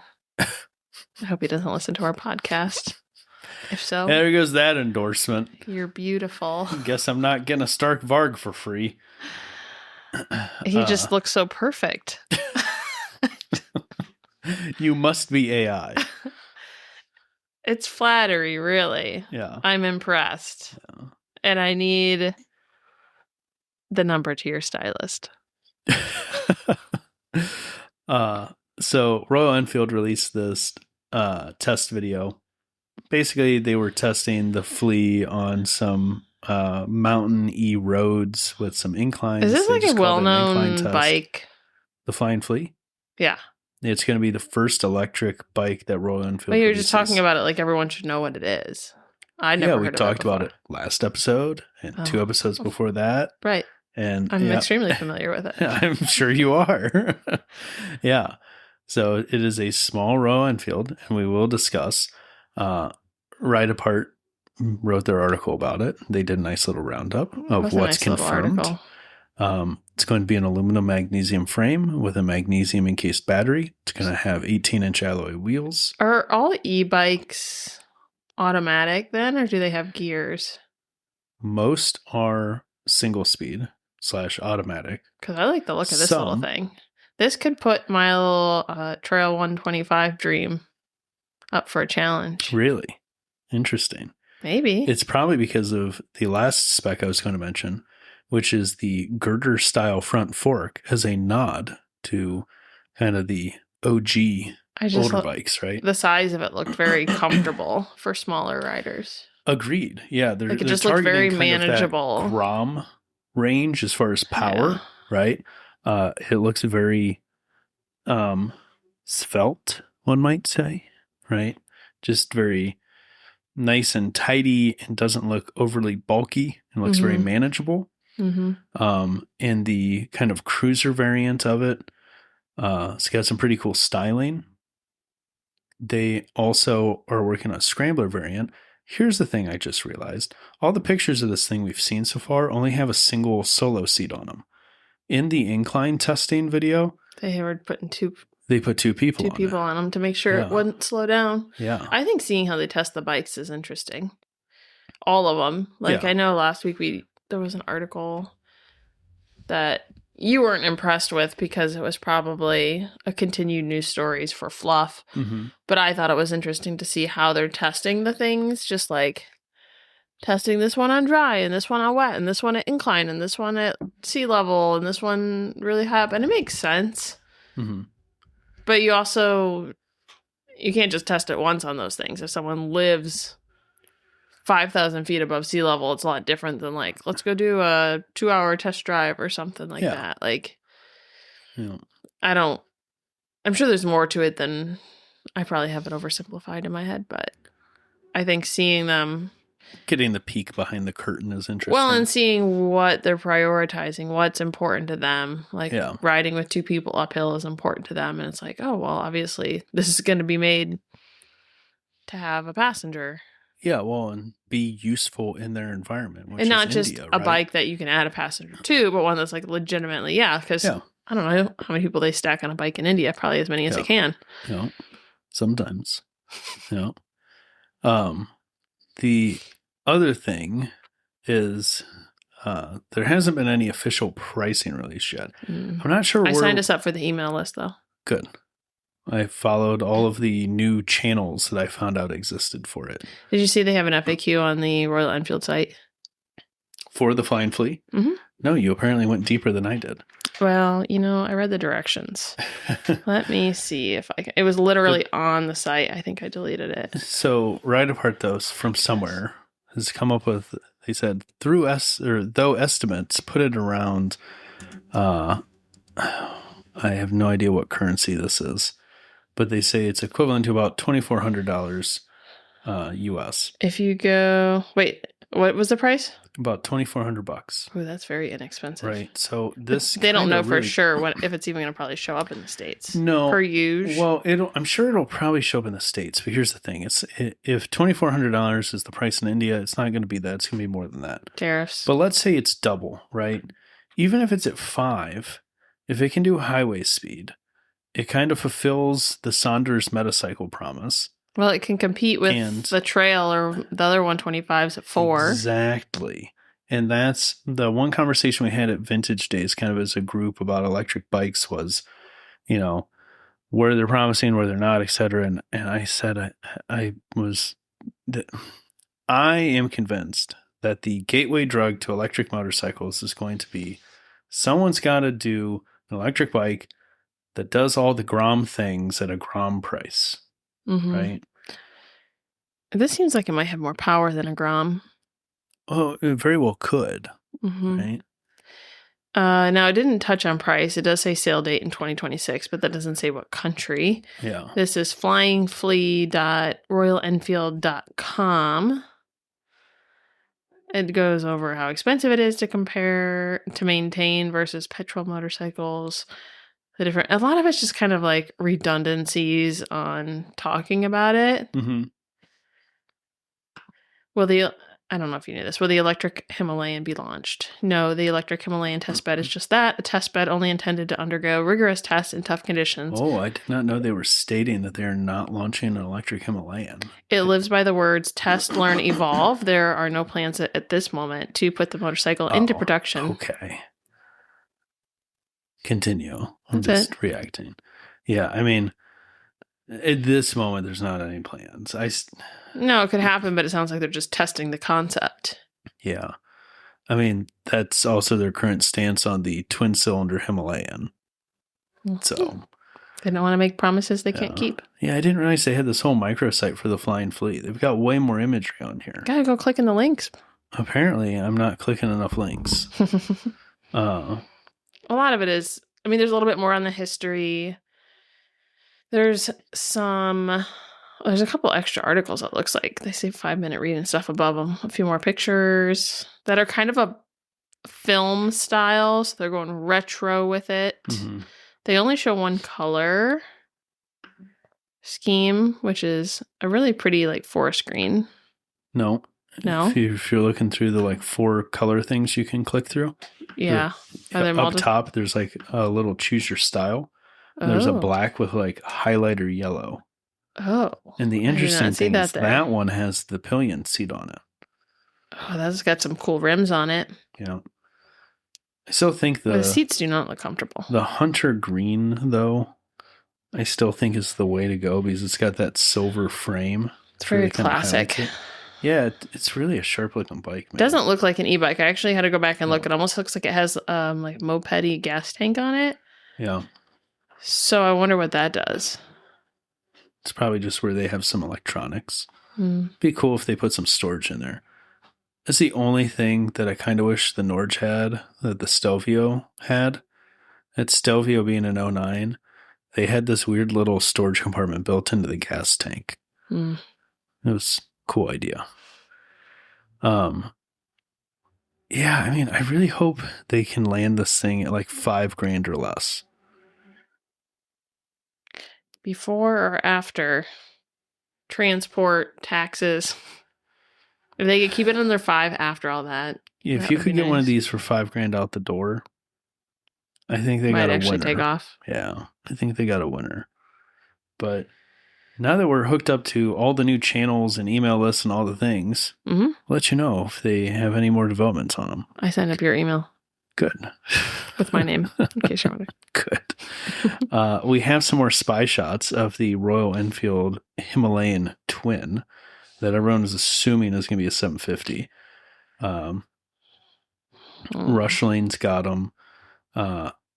It pretty much looks like it's, if it's not 100% production ready, it is almost 100% production ready. Very, I don't know, typical touring bike look compared to the current Himalayans. Think like Tenere 700 kind of Dakar style fairing structure. Link will be in the show notes, of course.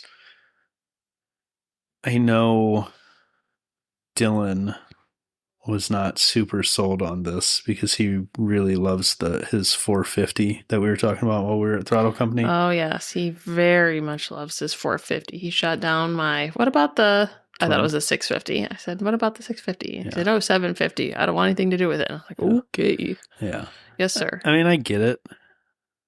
But there's something about the twin. And there's something about it being air-cooled that's attractive to me. I would like to get some decent seat time on a 450. But the more I see of this 750, the more excited I am for the 750. So take spy shots whenever we get them. Mm-hmm. And then the last bit of India news before we get to some weird news to close out. They apparently are just jumping in the deep end with ethanol. So the U.S. is one of the few countries that does a lot of blended ethanol fuels. If you don't know this, when you buy gas, unless it says like non-ethanol, it has ethanol. 15% or something? 10 to 15. Typically it was 10. Then they started doing waivers for going up to 15, and they've been doing that more and more, right? You can get E85, which is 85% ethanol. You can get unleaded 88 at the Sheets near us, which I forget, the unleaded 88 I think is 20-some percent ethanol. I don't remember for sure. Who would want that? It's cheaper, right? But it's less efficient. There's less power density there, so you're offsetting savings with fuel mileage, right? Yeah. But India is jumping straight into a 20% ethanol, so an E20. Maybe it's like how at the grocery store they want to increase the prices, but instead of doing that, they just decrease the amount of product in the bag. Well, it sounds it's a way to combat inflation. Yeah, it sounds like that's kind of what they're doing. But I just double checked. Unleaded 88 is 15% ethanol. I thought it was higher than that. So it sounds like they're not really the price isn't going down. They're just going to 20% ethanol. It sounds like they're not getting a choice. It's not like you can go to a pump and you can get plain gas or an E10, People E15 or E20. And like the most densely populated country in the world, do you really need people to need to go to the gas station more? Right. And then on top of it, not everything can just run on a 20% ethanol efficiently. And Rushlane, obviously, as being more of an Indian news outlet, had a pretty nice write-up on this. And they're just kind of flabbergasted by the government's take on it, of saying that, the concerns about it in older vehicles are just blown out of proportion. And they're like, yeah, but it doesn't work well in older vehicles. You need conversion kits. And the people that are probably saying that probably don't have older vehicles. Yeah. Yeah. Yeah. But pretty wild, especially to see a company as big as India go to blended ethanol fuels and just jump straight in the deep end at 20%. Close out here with some weird news. Did you look at this? Just now. I don't have Facebook. Oh, never mind. The comments had come up. Hopefully the comments are good. So where is this Harley Davidson dealership located? Plain City, Ohio. No way. Yep. It's called No Cages. Yep. Do you want me to just brief the whole thing? Yeah, go for it. Yeah. So on No Cage's Harley Davidson Facebook site, it says, "To whom it may concern, please return the undamaged building sign. No questions asked. We just want the sign returned in good condition. Thank you." So someone stole the sign that says Harley Davidson. Yeah. And I can guarantee you they're going to ask questions. Yes. They did not steal the No Cages. Some prospect got their full patch after this. Yeah, that was one of the top 100% comments. in someone's 193 likes and laughing responses to it. Oh my gosh. Yeah. But the best part is if you look at the picture, how tall do you think those bushes are? 2 feet? Maybe 3. Maybe 3. That's a pretty big sign. So you're telling me they didn't Y have... on the Harley is no more than 5 feet off the ground. Yeah, it's probably 6 foot maybe at the top. Yeah, so no one needed a ladder, but you're telling me a Harley Davidson dealership didn't have outside cameras? Well, between that and why wouldn't you put it a little higher off the ground? And also, if you look at the picture, the one bush is obstructing the end of Davidson. Yeah, that's a shrub and a half. Right. Did you see the comment? It's a sign to start selling Indian. No, I did not see that one. That's good. Probably worth a good $700. Well, it probably was $700 when it was bought. Now it's probably worth so much more. Yeah. Oh man. Yeah. When you get time, click on the link in the show notes, read through some of these comments. There's some good ones in here. The people that are actually angry kind of make me laugh because I'm like, calm down. Yeah, if anyone's been following the outlaw biker world, the one comment was, "It was the twin outlaws. Can't trust those two rascals." I'm skimming the rest of these.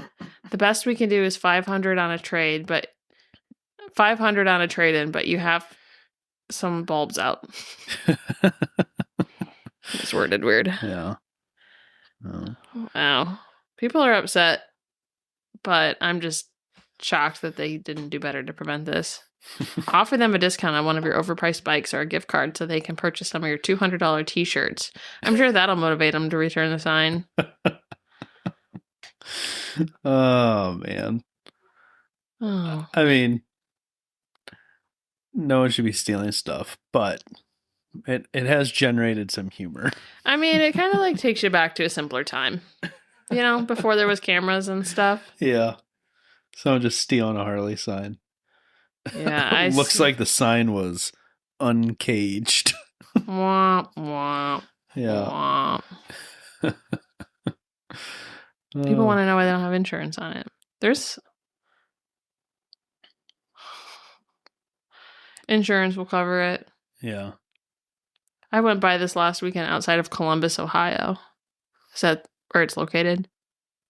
I mean, it's in Plain City. I'm assuming they're meaning... This is how bad we are at the geography of our own state. But I'm assuming they mean they went past the location and not the sign. That's what I was trying to figure out. I would hope. This person wants to prosecute, but it's a good thing they're not on the search committee. Plain City is northwest of Columbus. Start selling Hondas. They don't steal those signs. Yeah. All right. Well, anything else? No. Okay. Just reading comments. I'm going to go get a frame for my certificate. I got to sign the certificate first. True. Thank you for the flowers. You're very welcome. I'm so happy you could win this award. I know. I should come up with a speech. You should. Deliver it on the next one. Yeah. Plan to get some more riding in on the Norge, hopefully. Yep. If it keeps you from being sad. Yeah. Then I suppose you should do it. Wind therapy really is good. Our dogs agree. Yeah. They would like some wind in their fur. Maybe one day I can convince you it's good. We'll see. Maybe. Yeah. If I don't feel like I'm going to die. Yeah. You're in a little bubble on the Norge. I'm telling you. A bubble without walls. A pre-popped Just bubble. Close your eyes. Oh, okay. That fixes all the problems. A pre-popped bubble.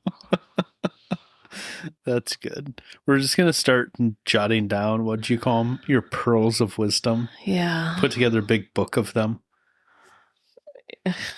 A coffee table book. Yeah, Missy's Pearls of Wisdom. That's true.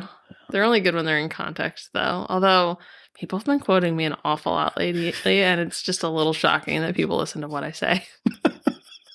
Every time someone says, "Oh, Missy said," I'm like, "What did she say?" What did she say? I hope she said something good. I hope she said it with intention and not out of like inability to articulate her thoughts. Oh, I'm just always hope it was done with intention and not accident.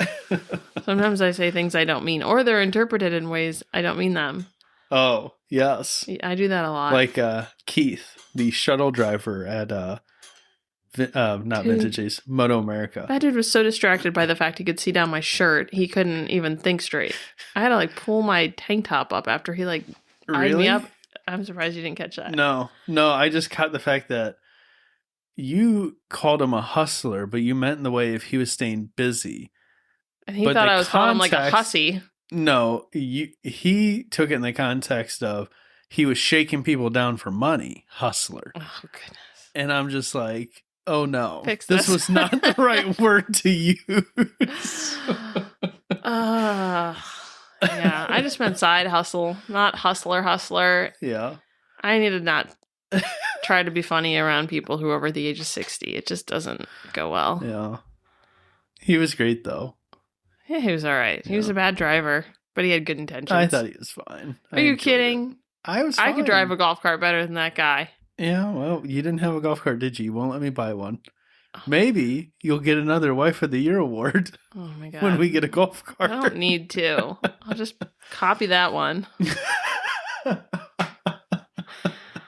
Oh boy. All right. I think that's an episode. You got anything else? Nope. All right. See you next week. Bye.